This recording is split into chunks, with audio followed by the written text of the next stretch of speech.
So there is there is this competition, and I'm pretty sure you've all have heard of this type of competition. They actually have one for both male and female in their own separate categories. In this competition, it's to see who is the best and who can represent a certain thing. But I'm going to talk about the women version of this competition. In this competition, you have women from all over the country who gather, and they begin to kind of parade. It sounds horrible, but they kind of parade the women in gowns, very beautiful gowns, very beautiful shoes. They may have some hair stuff going on, whatever women do up here. Men, we just kind of wake up, look in the mirror, say, all right, let's go, but these women, they're all dolled up, right? And they're all competing for a title. I don't know if you guys have gotten onto which competition I'm talking about, but if you haven't, that's all right. I'm going to tell you what that competition is, and it's the Miss America, the Miss USA. Now, each country has their own. Obviously, not everyone around the world is going to compete in the Miss America competition. So I'm going to talk to you about a certain country, and that's for the country of Thailand. So we're talking about Miss Thailand today. And in this competition, like I said, they wear these gowns, and they're beautiful, right? They're long, and they're extravagant, and they're trying to show beauty, in a sense, through fashion. And then after that, they have another gown, right, that they have to wear. And then after that, there's another gown. And after that, another gown. And I think there's a talent portion to this competition. And then the very last part of this competition is that question, right? That difficult question that it's talking about a cause or something that they support and things like that. And all of these things, they're being ranked. And they're trying to see who will be the best Miss Thailand. So why? They can go up to the next level and do what? Miss Universe or Miss World, whatever it is it's called nowadays. But Miss Thailand, in 2015, they were holding this competition. And finally, they went through the whole thing, and there was a winner. I am not going to try to pronounce her name because I will slaughter it, but they said that her nickname was Mint on there, so I'm going to go with Mint. So Mint became Miss Thailand in 2015 at the age of 17. At the age of 17. But that's not what got people talking about her. Yes, they were talking about her in Thailand and everywhere around the world, actually. They were talking about this 17-year-old who had surprised the judges and won the title as Miss Thailand. However, that is not what people were talking about after this competition. You see, what she ended up doing, she put on her fancy dress. She put on her fancy shoes, and they actually give her a crown for being Miss Thailand. And it's not a plastic crown, mind you. This is a jeweled crown. It's an expensive crown, and she has her sash. And she's wearing all of this expensive stuff, and she does something that causes the world to talk. What she does is she goes back to her country, back to her home, and she kneels in front of her mother. In many Asian cultures, this is the sign of the utmost respect. I think of another one in the Philippines. When you are in front of an elder in the Philippines, you take their hand and you put it and you bring it up to your forehead. It's showing that you are respecting that person as an elder. In this country, in Thailand, kneeling in front of someone, of an elder, is showing the utmost respect for someone. You see, these winners of these competitions, they get the title. She has the title Miss Thailand. She is given money, some prize money, and then she is given the opportunity to go around the world to speak about causes which she feels are very important and to promote these social causes. They give her fancy clothes. In a sense, she's held to a very high standard because people all over Thailand are watching her. And then when she moved up to Miss Universe or Miss World, even the whole world now was watching her. So she is this person who is esteemed above many people. In her country, she was seen as very esteemed role. But in her mind, she took that aside. She put that aside, and she said, I need to go do something. I need to go humble myself before my mother. I need to just ignore the status that I have gotten, and I need to go and kneel before her, respect her, and humble myself before my mother. This 17-year-old esteemed girl taught the world a lesson of what it means to be the very definition of humble. If you'll turn with me to Matthew, to the book of Matthew. Matthew chapter 26. We're going to spend our day here today.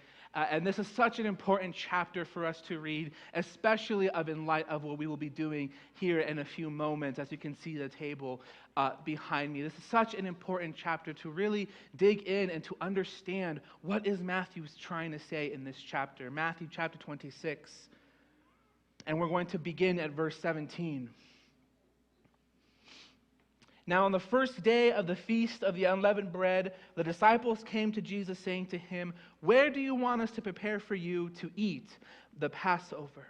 Now there's several things to understand about verse 17. Here you notice that the holiday that is being celebrated, well there's two holidays here that are kind of mentioned. First is the feast of the unleavened bread, and then it's Passover that's mentioned at the end of verse 17. Because of the close relationship between the Passover and the Feast of Unleavened Bread, the two terms were sometimes used interchangeably, and the entire feast called by either one or the other of the two names. So when people said Passover, they thought the Feast of the Unleavened Bread. And when people said the Feast of the Unleavened Bread, they thought Passover. So they're very much interchangeable. They kind of practice differently a little bit, but they're very much interchangeable here. Unleavened here is significant because when you eat the roasted lamb with unleavened bread, for leaven produces fermentation, a natural symbol of impurity and moral corruption. Leaven is used here to represent sin. The Jews had been instructed to search their houses carefully before eating the Passover supper to make sure that there was not even a particle of leavened bread in their homes. So right before this feast, they had to go through every corner, every cabinet, every single place, under the bed, wherever kids kept food, wherever they kept food, and they had to make sure that they would read the ingredients, right? They had to read that label and say, does it say leaven on there? Does this have leaven? If it does, toss it out. But we just bought it yesterday. Doesn't matter. Toss it out. Because of what the leaven stood for. It stood for that symbol of sin. So this annual meal celebrated the deliverance of the children of Israel from Egyptian bondage. However, with this supper, Jesus inaugurated a new institution that celebrated deliverance. But let's keep reading in Matthew, verse 18. And he said, go into the city to a certain man and say to him, the teacher says, my time is at hand. I will keep the Passover at your house with my disciples. So the disciples did as Jesus had directed them, and they prepared that Passover. Let's stop there for a minute. So Jesus is telling them, go, you're going to see this man. Tell him, this is what I said. They do as he says. And they begin to prep this Passover meal. Verse 20, when evening had come, he had sat down with the 12. Let's stop. The interviews between Jesus and his disciples were usually seasons of calm, joy, highly prized by them all. The Passover suppers had been scenes of special interest, but upon this occasion, Jesus was troubled. His heart was burdened, and a shadow rested upon his countenance. As he met the disciples in the upper chamber, they perceived that something weighed heavily upon his mind. And although they knew not its cause, they sympathized with his grief. Jesus, at this point, is very troubled. Imagine you are with your friend, and you have to know the person. You have to know the person well enough for you to notice, oh, there's something off about them. There's something different about them. Sure, someone could be happy and joking all the time and very fun to be around with, and that's how you may know that person. But you may not know that. Maybe deep down, there is something actually wrong with this person. You only know if you truly know who that person is. There's been times when I've had to put on a front, when I've had to put on a face and say, yeah, all is good, all is well. I have all of this stuff to do, but hey, it's okay. I'm happy. Let's go on. Until one of my friends had to come up to me and say, hey, are you okay? Yeah, I'm fine. Why? What do you ask? There's something different about you. There's just a tone in your voice that's a little bit different. Something's wrong. What's wrong? Tell me. The same thing is happening here with Jesus and his disciples. They were so happy all the time. They were having fun. Jesus might have cracked a few jokes. I don't know. But the fact that at this supper, Jesus' demeanor just changed. He was not the same Jesus that they spent time with before. Jesus was troubled. You see, Jesus knew what was going to be happening later that night. Jesus knew what was going to be happening that very next day. And his disciples knew that there was something wrong with Jesus. Of course there would be. He knew what was coming.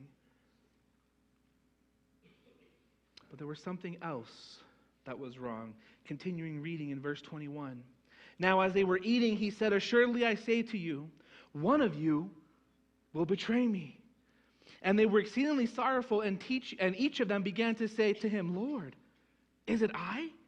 He answered and said, he who dipped his hand with me in the dish will betray me.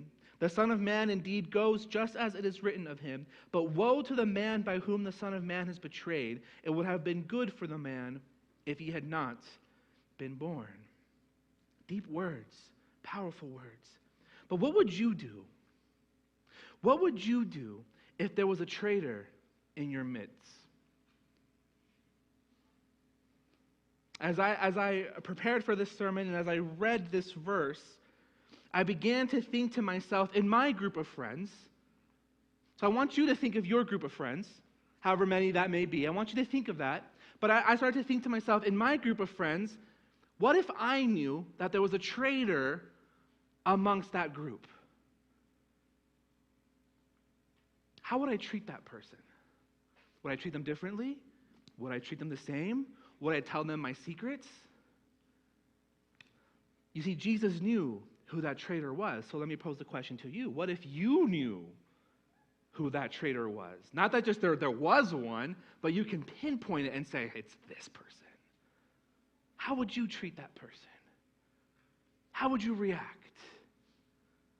Many of us might jump to the conclusion of saying, well, time to give him the boot. He doesn't belong in my friend group if he's going to be betraying me. What would you do if you knew that there was a traitor in your midst? Now, in the Jewish culture, it was very customary for a servant to wash the feet of guests before supper, and that night was no different.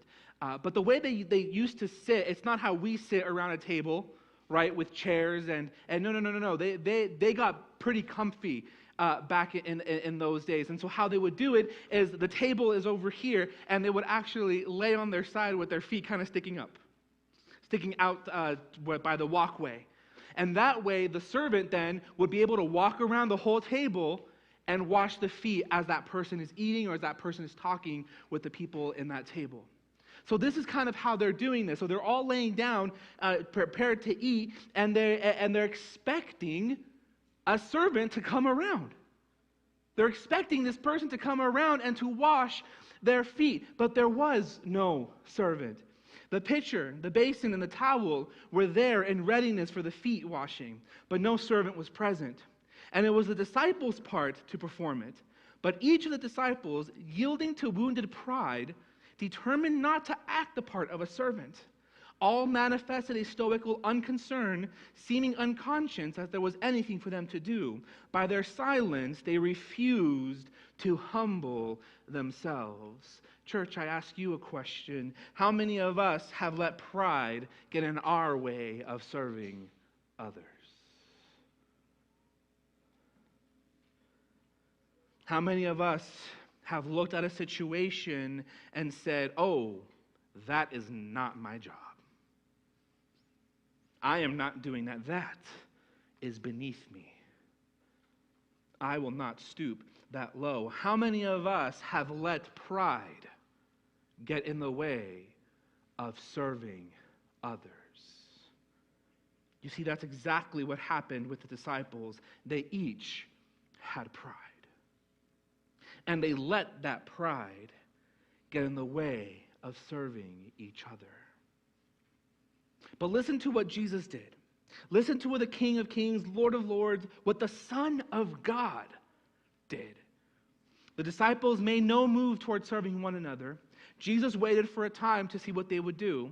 Then he, the divine teacher, rose from the table, laying aside his outer garment that would have impeded his movements. He took a towel and girded himself. With surprised interest, the disciples looked on and in silence waited to see what was to follow. Now really imagine that.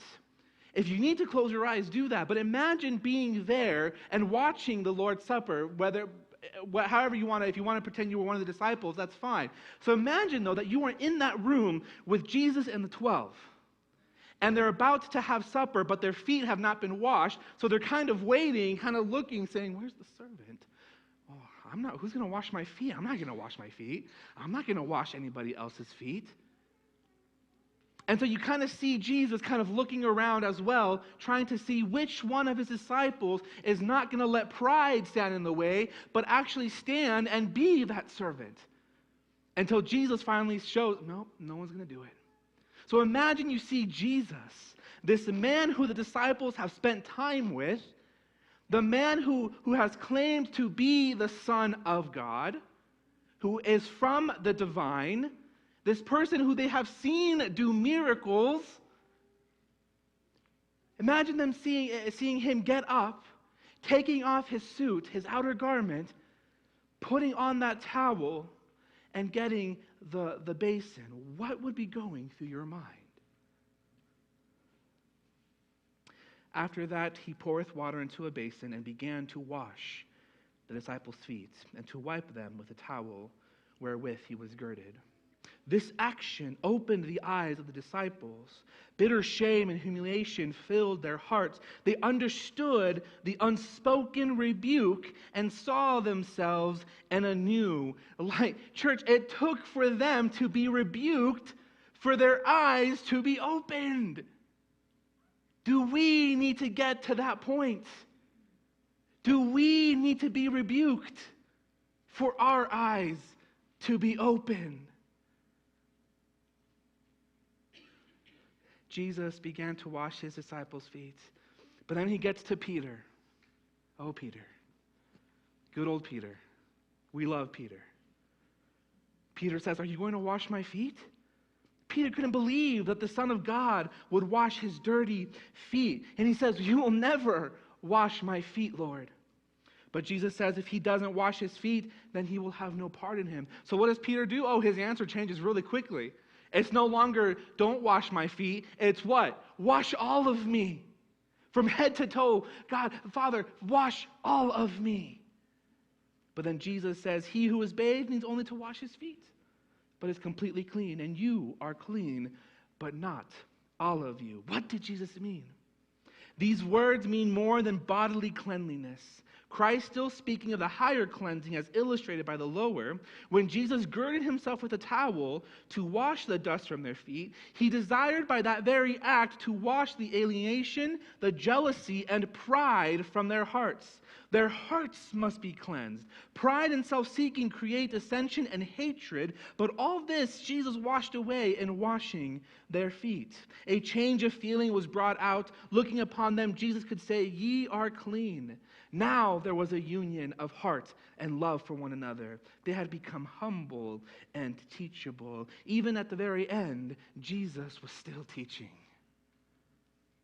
Jesus was trying to teach them something. He was trying to teach them what it meant to be humble, to lower yourself before each other. After Christ had washed the disciples' feet and had taken his garments and sat back down, he said to them, "Know ye what I have done to you? Ye call me Master and Lord, and ye say, well, for so I am. If I then, your Lord and Master, have washed your feet, ye also ought to wash one another's feet. For I have given you an example that ye should do as I have done to you." Church, can we humble ourselves before each other?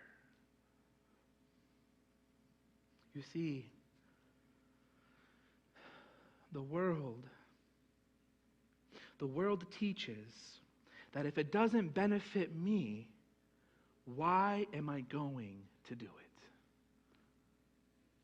The world teaches, I don't care if it messes you up. All that matters is me. The world teaches that if you have a certain title, you don't need to do anything that is beneath that title. I'm a CEO. Why do you think I'm going to go down to the mailroom and help them sort mail? That's their job. That is beneath who I am.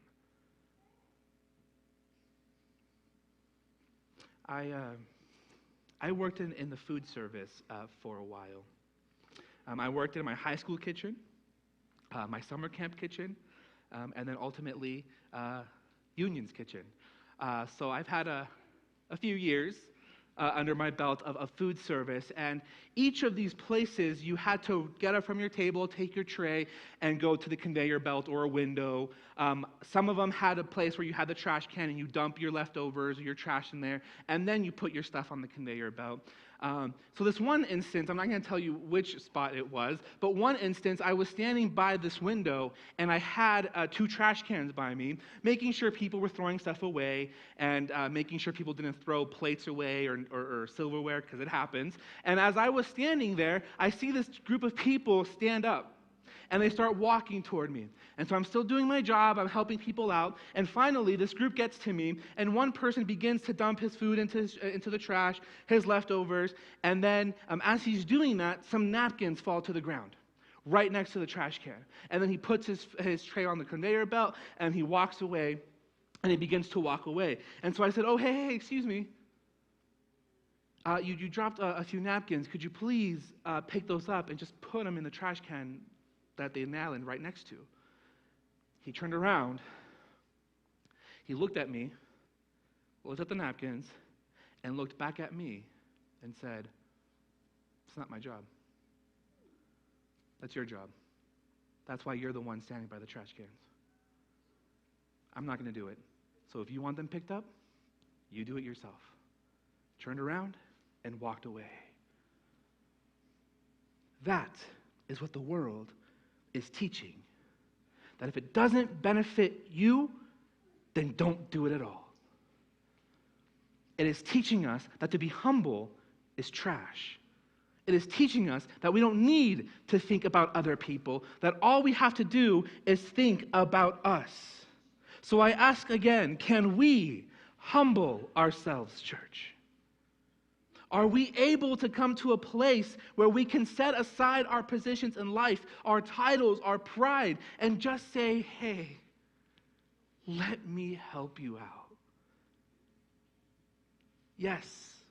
When Jesus humbled himself, it was for a greater purpose. Him humbling himself was to wash us of our sins. Him humbling himself was for him to break his body and shed his blood. Him humbling himself was so that we can say, "Redeemed, redeemed, redeemed by the blood of the Lamb."